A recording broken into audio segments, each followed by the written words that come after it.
আমি একটা কাকিমার বাড়িতে যাব বলে বেরিয়েছি। তো রাস্তায় দেখতে পেলাম যে একটা কার্তিক ঠাকুরের প্যান্ডেল হয়েছে, কার্তিক পুজো হয়েছে।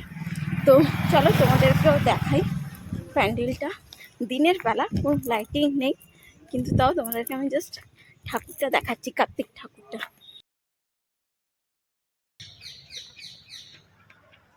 এই দেখো একটা কিউট কার্তিক ঠাকুর, তার আগেই দেখতে পাচ্ছ শিব ঠাকুর, এই যে।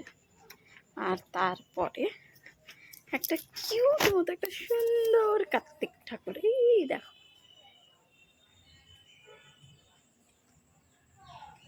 কেমন লাগলো তোমাদের জানিও কমেন্টে।